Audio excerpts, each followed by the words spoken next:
Declaro aberta esta sessão de saudade da acadêmica Jacira Brandão Veiga Jardim, nossa querida Gito. Prezados acadêmicos, prezadas confreiras e amigos desta Casa de Letras. Devido à pandemia do coronavírus, deixamos de realizar as sessões da Academia Feminina de Letras e Artes de Goiás no ano de 2020. Assim sendo, no início desse ano, retomamos os trabalhos, embora mais online. E convido a acadêmica Mara Públio de Souza Veiga Jardim, nora da mesma, para fazer o panegírico de sua cadeira. Eu gostaria de cumprimentar, inicialmente, as confreiras da Academia Feminina de Letras e Artes de Goiás e, respeitosamente, agradecer a sua presidente, Maria Elizabeth Fleury Teixeira, que, apesar da perda recente de seu marido, encontrou forças para liderar essa sessão de saudade. Peço licença para deixar aqui comigo o retrato do grande companheiro de Jacira Brandão Veiga Jardim, seu Joaquim Veiga, tão bem retratado nesse quadro de Amauri Menezes. E assim vamos iniciar, depois das palavras da nossa presidente, esta sessão de saudade. Saúdo de maneira especial a enorme família que Jacira Brandão Veiga Jardim amealhou pela vida afora, composta por seus descendentes diretos, os parentes de sangue próximos e distantes, os afilhados, os sobrinhos e netos que a adotaram como tal e seus incontáveis amigos. Todos nós lamentamos que sua partida tenha ocorrido justo nos primeiros dias dessa pandemia assustadora, o que impediu que sua despedida fosse como ela sempre desejou, com muita gente, com música, como era o seu desejo expresso. Numa melancólica manhã de sábado, somente alguns filhos e uns poucos netos puderam despedir-se dela. Esperávamos que a sessão de saudade na AFLAG estivesse cheia de todos que a queriam bem e que pudéssemos lembrá-la, principalmente cantando suas canções preferidas, e de novo esse vírus nos mantém distantes.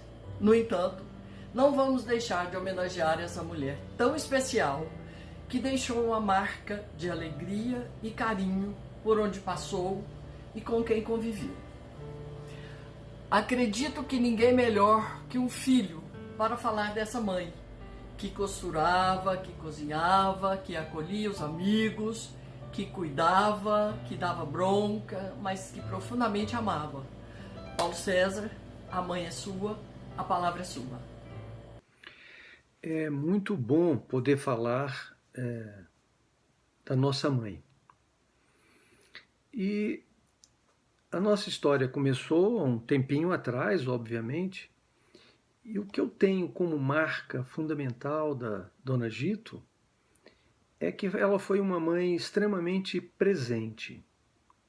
Desde a minha primeira infância, ou desde a minha primeira memória, tinha uma mãe por perto, nos conduzindo, nos vigiando, nos corrigindo, enfim, participando da nossa vida e, no meu modo de ver, nos ajudou a crescer de uma maneira extremamente feliz e saudável. Eu tenho lembrança da minha mãe em todos os momentos da minha vida. Ela era uma pessoa que tinha uma participação e uma presença na casa muito forte. Ela realmente administrava a casa. Ela ia ao nosso mercado central regularmente e eu aprendi a ir ao mercado central com ela, lá na Rua 4. Ela ajudava muito ao meu pai desde a minha primeira memória com o esporte, porque o meu pai era um aficionado do esporte, a minha mãe ajudava em todas as tarefas, eu diria. Às vezes ficava brava, porque ela tinha de lavar roupa dos jogadores de futebol, ela sofria nas derrotas do Goiânia, porque o meu pai tinha uma enxaqueca terrível. Enfim, ela participou disso ativamente. Foi madrinha de casamento de vários jogadores de futebol, então teve uma presença ativa também nesse setor. Gostava muito, muito de festas. Era a coisa que ela mais gostava, além de cuidar da casa e cuidar dos filhos, era de festas. Das amigas e de festas. Tinha algumas amigas com as quais ela tinha uma ligação muito grande e tinha a presença nas nossas festas. Eu era pequeno, mas me lembro disso, nas festas do Jockey, nas festas do Palácio, ela tinha, nas festas principais de fim de ano, Réveillon, no Carnaval, ela estava com meu pai sempre presente. Na medida em que fomos crescendo, nós fomos participando disso juntamente com eles.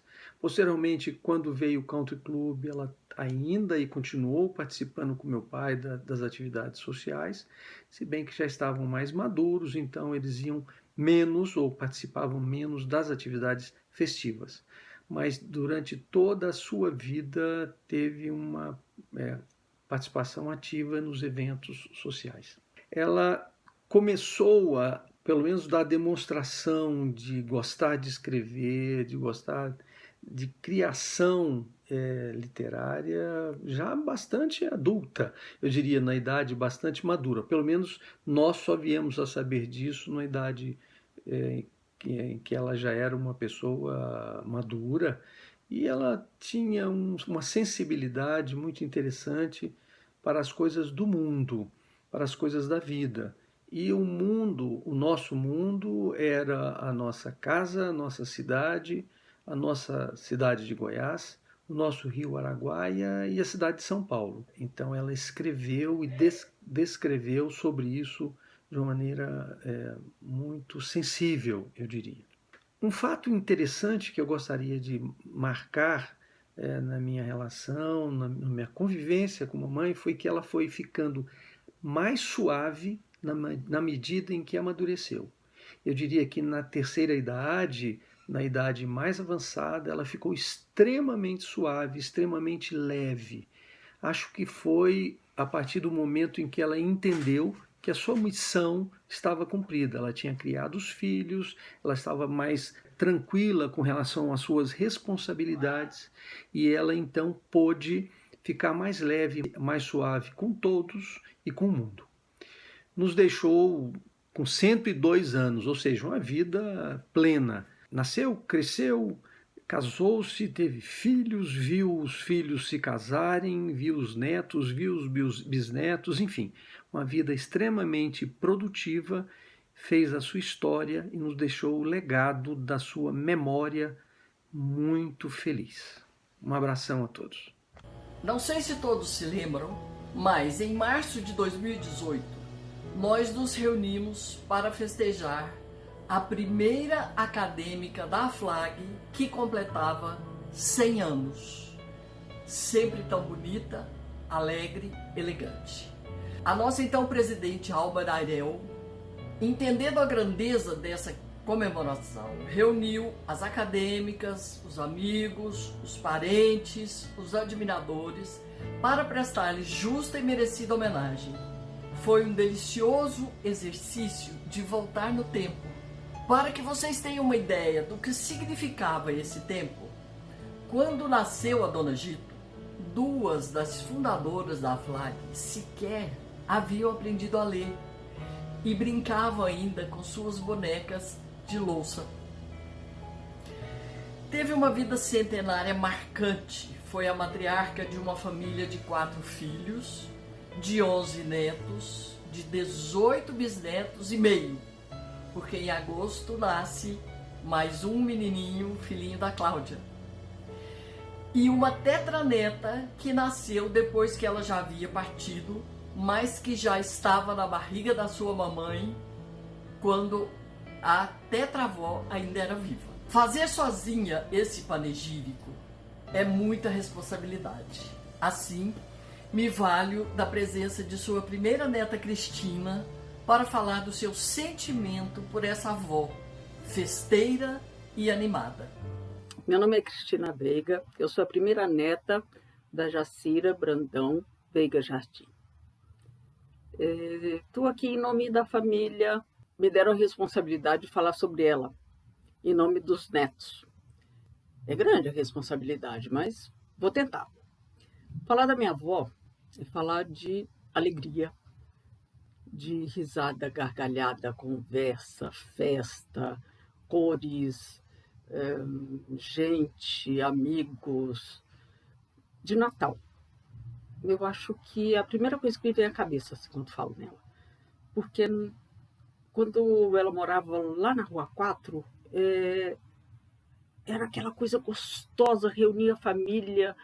Ela tinha 11 irmãos, aí juntavam todos, e aí todo preparativo, e depois com todo mundo junto para a ceia, a casa lotada, os primos que só se encontravam naquela época, aquele monte de gente conversando, e os enfeites, e o presépio, e acho que por isso que eu gosto de Natal até hoje. A minha casa, até hoje, eu enfeito, posso montar vários natais na minha casa, e tudo muito colorido, tudo muito lindo.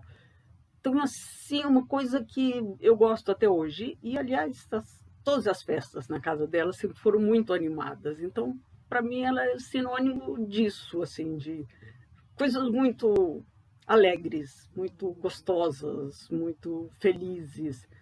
E, ao mesmo tempo, tem aqueles momentos de tranquilidade, de paz, porque ela tinha uma espécie de um jardim interno na casa dela, onde ela colocava uns colchões, acho que nem eram colchões, eram edredons, e fazia os netos dormirem ali, olhando as estrelas. Aquilo era um espetáculo, né? Era uma coisa linda, deliciosa, gostosa. Silêncio, todas as luzes da cidade apagada e o céu maravilhoso. Era assim, mais ou menos como se a gente estivesse, mal comparando, mas para a gente era como se estivesse assim, no Araguaia, né? Uma coisa muito gostosa. E Araguaia também, íamos todos juntos para o Araguaia. Outra coisa que também ela estava presente, sempre esteve presente conosco até, já bem idosa, passeávamos todos juntos no Araguaia. E aí me lembro bem, ela e outras tias da idade dela, né, tomando banho, eles diziam, vamos tomar banho de anu, que era tomar banho sem roupa na beira do rio, escondidos. Aquilo para mim era um segredo que tinha que ser muito bem guardado. Então, era sempre sempre tudo muito gostoso, muito diferente, cercado de mistérios, cercado de coisas gostosas, era tudo muito simpático, era tudo muito gostoso mesmo, né? Aí minha avó fazia ginástica numa época, hoje todo mundo faz ginástica, mas a minha avó fazia ginástica naquela época, ela ia para a academia todos os dias. E eu, quando estava com ela, ia para a academia com ela, né? E ficava assistindo, porque eu era uma criança, nem poder fazer ginástica eu podia, mas ficava assistindo a minha avó fazer ginástica. Imagina, era uma coisa completamente inovadora, né? Nesse aspecto. Apesar dela ser muito tradicional, filha de militar, então ela era uma pessoa pudica, por um lado. Ela ficou horrorizada quando eu fumei, Deus me livre. Podia ter ouvido ela falar comigo para não fumar, mas enfim. Super pudica em algumas coisas e super, né, liberal por outras coisas, né? Essa coisa de tomar banho sem roupa, essa coisa de fazer ginástica, enfim. Outra coisa que era diferente nela, né? Quer dizer, não era diferente, naquela época todo mundo estudava francês, mas ela estudou francês mais tarde e ela falava francês comigo, que é uma coisa também que nos aproximava, né? Até muito velhinha, ela já estava com um pouco ela já estava bem, esquecendo bastante as coisas, mas o francês ela não esquecia, então eu procurava sempre falar com ela em francês quando eu chegava, e ela puxava, ela vinha com essa coisa na memória de falar o francês, e ela falava, eu perguntava, ela respondia, e ela falava sempre o francês. Então tinham muitas coisas assim que puxava da memória e ela vinha, e ela não se esquecia das coisas. Então, assim, tinha umas coisas muito particulares também, além do francês. Ela e meu avô também, eles me chamavam de Tica. Aí não sei exatamente, provavelmente era, nunca perguntei, mas provavelmente era por ser Pititica, e aí deve ter ficado Tica, ou talvez Tica de espanhol, mas provavelmente por ser Pititica, né? Ela tinha um jeito de pegar o meu queixo, que ela fazia isso assim, ela já bem velhinha. Eu chegava em Goiânia e ela... eu moro em São Paulo.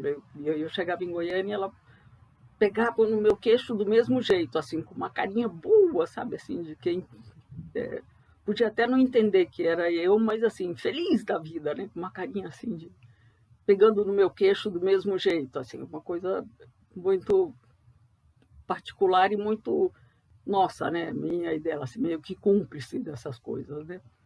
E aí tem algumas coisas que ficaram, né? Assim, muitas coisas ficaram, né? Hereditárias, mas muitas coisas minha e dela, eu acho, né? Assim, essa coisa de comer queijo, eu sou apaixonado por queijo, todos os queijos, amo. Ela sentava e comia meio queijo, eu sou capaz de fazer isso. Aliás, acabei de fazer uma encomenda hoje para uma moça de Minas que vem aqui, sei lá, cada 2 vezes por mês. Hoje eu cometi a loucura de encomendar 3 queijos diferentes para ela, porque amo, adoro. Se deixar, faço a mesma coisa que a minha avó. Bom, aliás, comer, né? Nós duas somos especialistas em comer. A única coisa que eu não sei fazer é cozinhar, igual a minha avó cozinhava. Mas, enfim, fazia doce, né? Mas amo doce como ela. E a outra coisa que ela me ensinou foi a rezar. Então, ela tinha uma imagem muito bonita que ficava no quarto dela. Era uma imagem azul clarinha, assim, que era quase que só o rosto. A imagem do rosto de Maria José e do menino Jesus. E ali ela me ensinava, na ladainha, assim, me ensinou a rezar Ave Maria e o Pai Nosso. E eu, quando ela se foi o que eu pedi para ficar comigo de herança. E aí, do quarto dela, a imagem veio para o meu quarto. E está aqui. E eu rezo todo dia nessa imagem que passou do quarto dela para o meu. Então, eu acho que é isso, assim, da minha avó querida, minha avó, minha madrinha. Eu acho que é isso. É a pessoa feliz. Tá bom?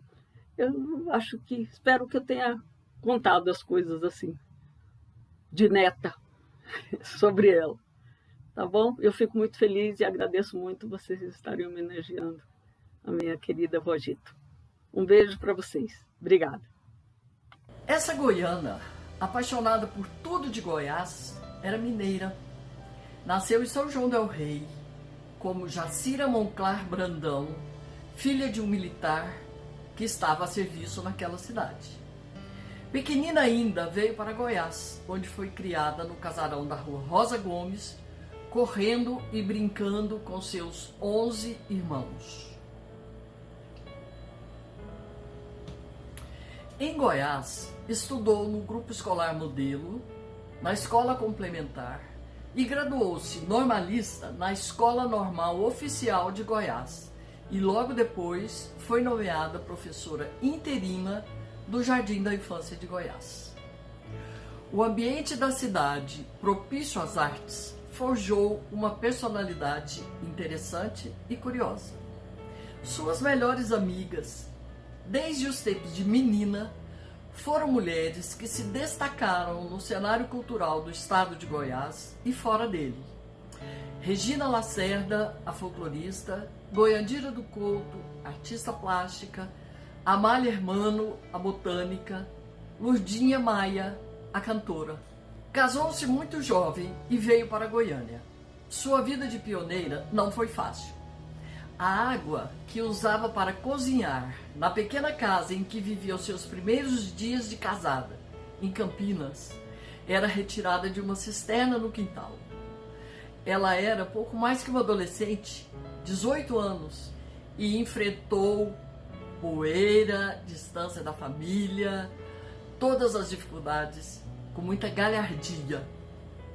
Como quase todas as mulheres que nasceram a 100, a 90, a 80 anos, dedicou-se aos filhos e à casa. Foi uma parceira inestimável do seu marido, que era apaixonado pelo Goiânia Esporte Clube, cujos uniformes ela lavava e alvejava no tanque de sua casa. A camisa dos jogadores era alvinegra e as partidas eram disputadas no Estádio Olímpico. Nesse tempo, nem asfalto existia na Avenida Paranaíba. Aliás, falando em poeira, Dona Gito sempre contava das poucas festas que aconteciam no início de Goiânia e que eram realizadas no Palácio das Esmeraldas. As convidadas saíam de suas casas a pé, com as saias dos longos vestidos enroladas no braço, e iam desviando-se dos redemoinhos que assolavam o nosso cerrado, até chegar na Praça Cívica. Ali, tiravam o sapato que haviam usado para chegar até lá, cheio de poeira, trocavam por um sapato ou uma sandália que estava na mão e, na saída da festa, destrocavam os sapatos para chegar em casa. Foi a família de seu marido que iniciou as viagens para o Araguaia, que hoje fazem parte da vida de todos os goianos. Esse é um capítulo da vida da Dona Gito que merece um relato mais detalhado. Os Veiga, os irmãos, os cunhados, os primos, os tios, começaram a ir pescar no Araguaia. E aos poucos começaram também a levar as famílias. E como é que acontecia esse deslocamento até a beira do rio Araguaia? Era feito em caminhão, e esse caminhão saía de Goiânia e levava 3 dias para chegar a Aruanã. O caminhão era carregado na casa de uma das famílias que liderava o passeio naquela temporada. E dali ele saía carregado com as latas de mantimentos. O que eram esses mantimentos? Como não havia geladeira, não adiantava levar verdura, nada disso. Fruta, porque perderia tudo. Então eram latas de paçoca, de doce, carne guardada na banha. Um doce era famoso nessa família, e até hoje eu acredito que ainda tem Veiga que leva para o Araguaia, que era o furundum, um doce de mamão verde ralado com rapadura. O caminhão era forrado com as latas de mantimentos. Por cima dessas latas de mantimento eram colocadas as sacolas com as roupas. Essas sacolas eram elas, as mulheres das famílias, que costuravam. Parecia um grande travesseiro, e ali dentro eram colocados as roupas de cama e as roupas de uso, e ficava realmente como um travesseiro. Toda a parte de lata desse caminhão era coberta com essas sacolas, e em cima das sacolas sentavam-se as pessoas. 3 dias de viagem para chegar em Aruanã. Saíam cedo de Goiânia e viajavam até o final da tarde, chegando a Goiás. Hoje a gente faz essa viagem em 1h30, 2 horas no máximo. Chegando em Goiás, desciam, tomavam banho e hospedavam-se nas casas dos outros parentes que moravam em Goiás e que seguiriam com eles para o Araguaia. Na hora do almoço, desciam do caminhão, no meio da estrada, perto de algum rio, algum córrego, onde tivesse água, montavam uma trempe, esquentavam a comida, comiam, lavavam as vasilhas, levavam de volta para o caminhão e a viagem seguia.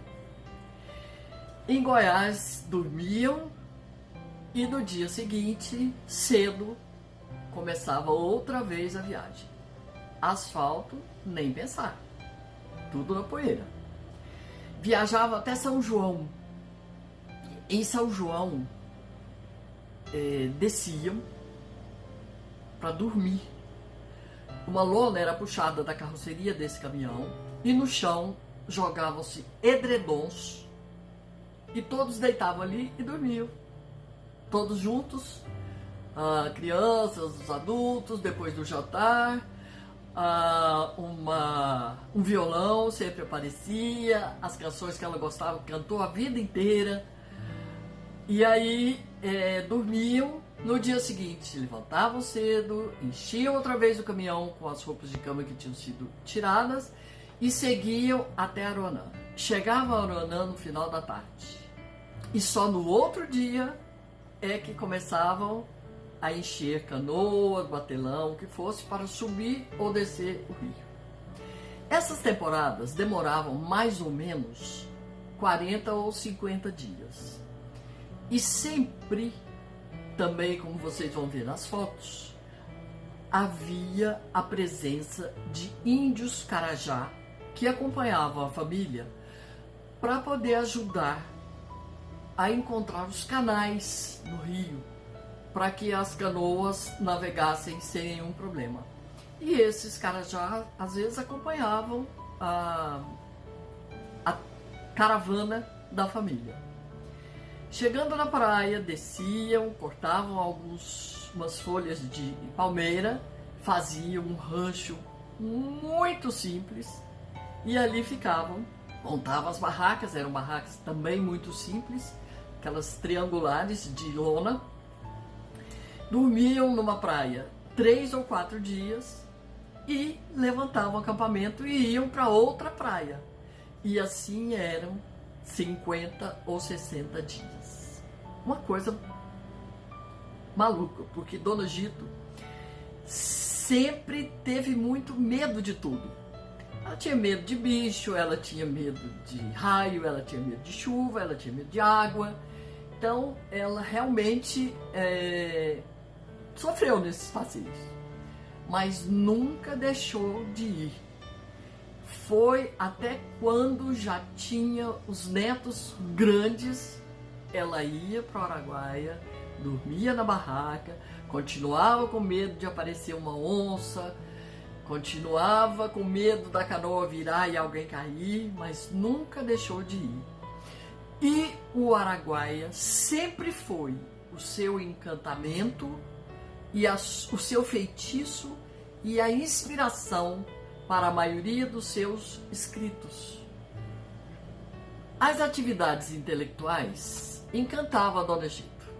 Ela gostava de lançamento de livro, ela não perdia uma exposição de arte, ela ia a todos os lugares.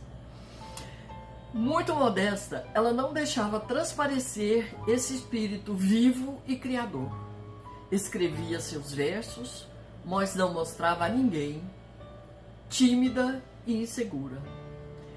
E assim suas gavetas foram se enchendo de poesia. Ficaram abarrotadas de luas cheias, de beiras de rio, de árvores frondosas, de quintais sombreados. Era quase possível ouvir o canto dos pássaros, os violões das serenatas, os sons dos passos pelas ruas de pedra de Goiás, descritos em suas poesias. Um dia, criou coragem e começou a mostrar o que escrevia.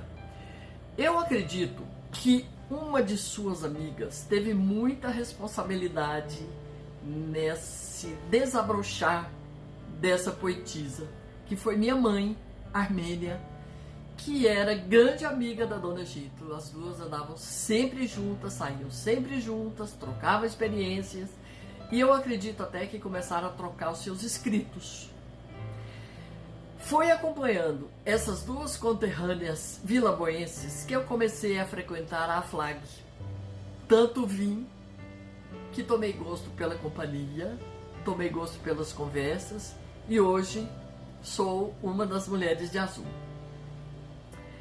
Jacira era uma sócia correspondente, mas só o fato de ser sócia a enchia de orgulho.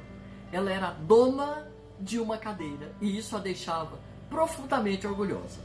Ela pendurou o seu diploma de acadêmica na parede da sala para que todos que entrassem em sua casa soubessem que ela era membro da Academia Feminina de Letras e Artes de Goiás.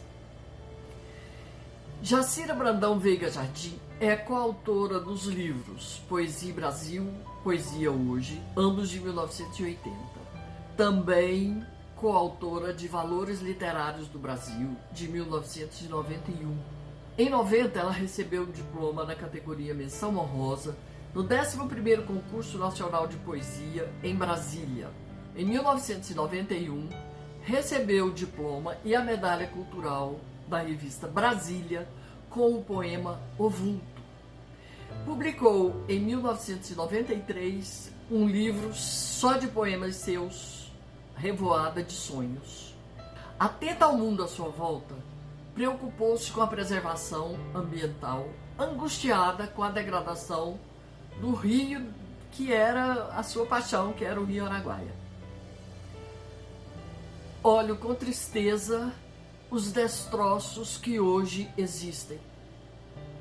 Não me contenho. Estão destruindo as matas. Dói-me o coração que foi tão lindo ser hoje desolação. Fico a pensar, quantos anos ainda o Araguaia vai aguentar? Numa crônica publicada no jornal O Vilaboense, que era editado na cidade de Goiás por seu sobrinho de adoção e amigo de horas de conversa, Marco Antônio Veiga, revisitou a velha rua da casa de seus pais, citando nominalmente cada vizinho, cada amigo, cada parente, num traçado sentimental da rua Rosa Gomes. A avó escritora, com o broche da academia no peito, nunca foi menos avó dos netos.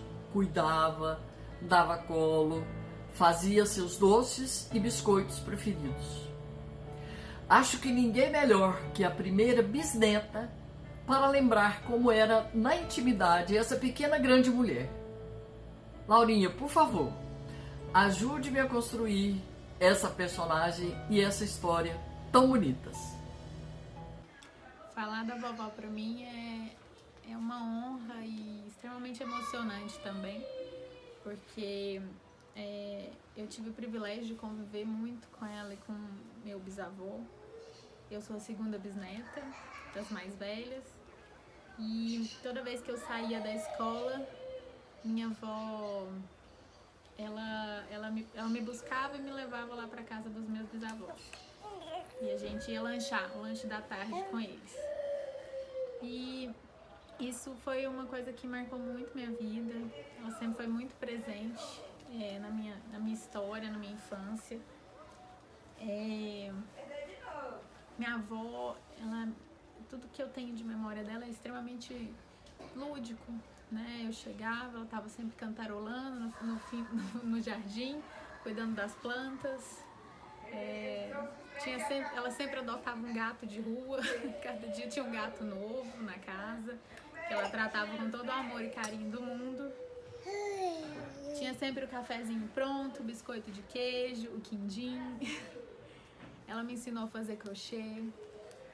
Ela era uma pessoa assim, extremamente calorosa e afetiva. Assim, sempre foi muito apegada à família, a todos nós, e isso sempre foram tradições e referências e valores que foram muito importantes, foram passados por todos nós.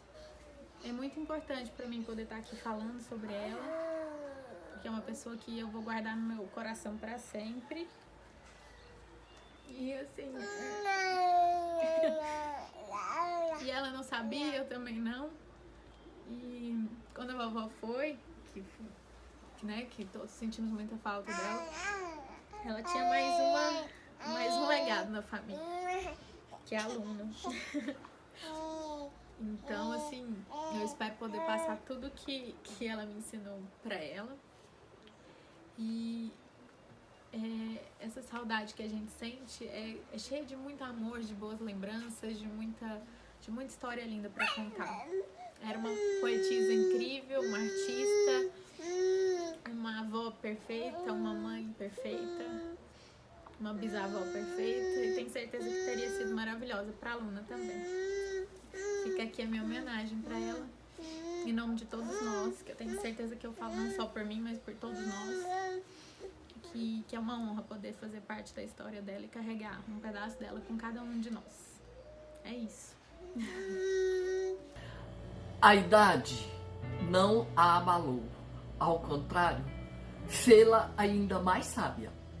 Vamos envelhecendo, mas mesmo assim, a vida continua linda, com o claro da lua nova, da lua cheia, da lua minguante. Beleza constante.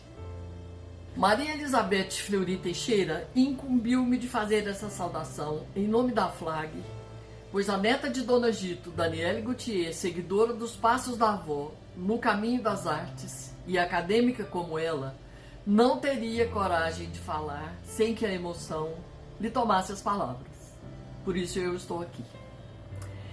Em uma mistura de alegria, de orgulho, de responsabilidade, estou agora falando da confreira, da sogra, da avó dos meus filhos e da bisavó dos meus netos.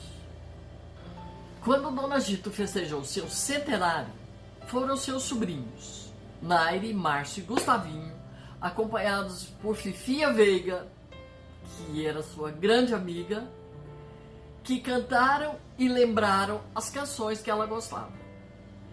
Para essa derradeira sessão da patrona da cadeira 43 da FLAG, foi imprescindível a participação de 2 netos de nome Gabriel, das netas Cristina e Laura, da tetraneta Luna e do filho Paulo César.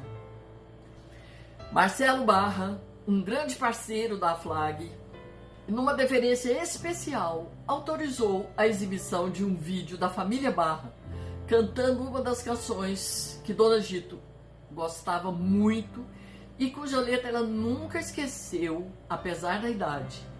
Com mais de 100 anos, se você começasse a cantar, ela seguia com a letra. Para lembrarmos e, ao mesmo tempo, nos despedirmos de Jacira Brandão Veiga Jardim, nossa querida Dona Gito, eu peço à família Barra que cante Saudade.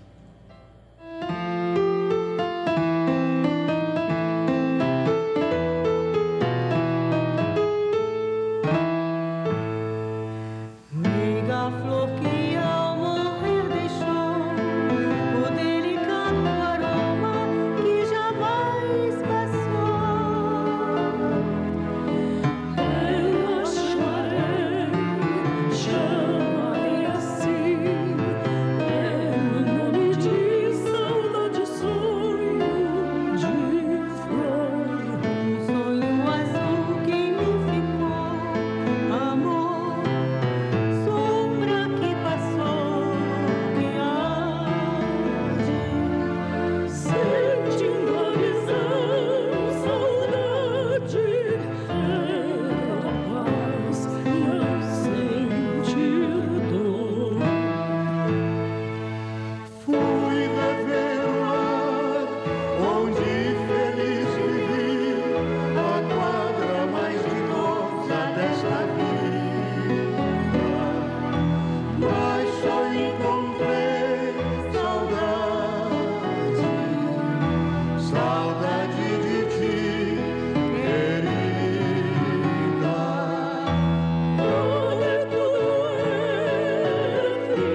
amor, sombra que passou, quem há de, sentindo a visão, saudade, ter a paz, não sente dor.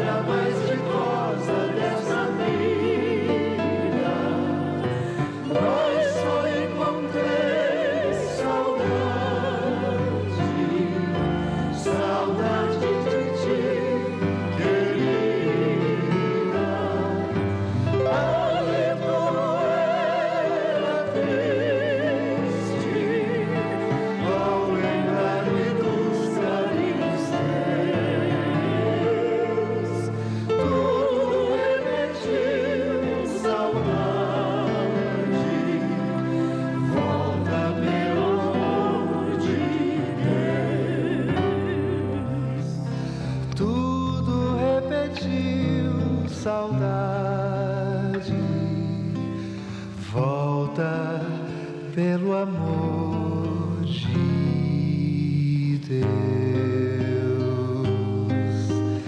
Tudo repetiu,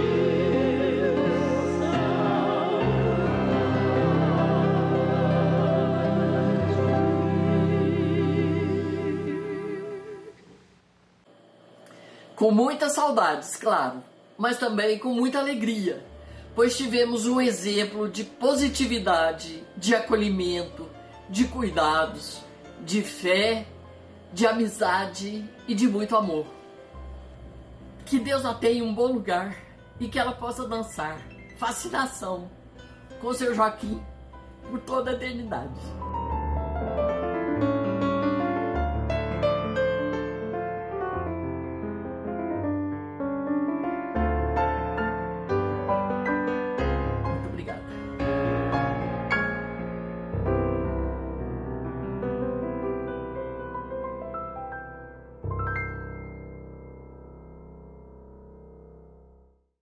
Após as belas e carinhosas palavras da confreira Mara Públio, informamos que esta cadeira de número 42 não será declarada vaga, pois o Estatuto da Casa, artigo 4º, parágrafo 2º, assim diz: somente as cadeiras de número 1 a 40 serão declaradas vagas. Portanto, a confreira Jacira Brandão Veiga Jardim será a única ocupante e patrona da mesma. Agradeço a atenção de todos e também a Mara pelas belas palavras sobre a sua sogra. Muito obrigada e tenho dito.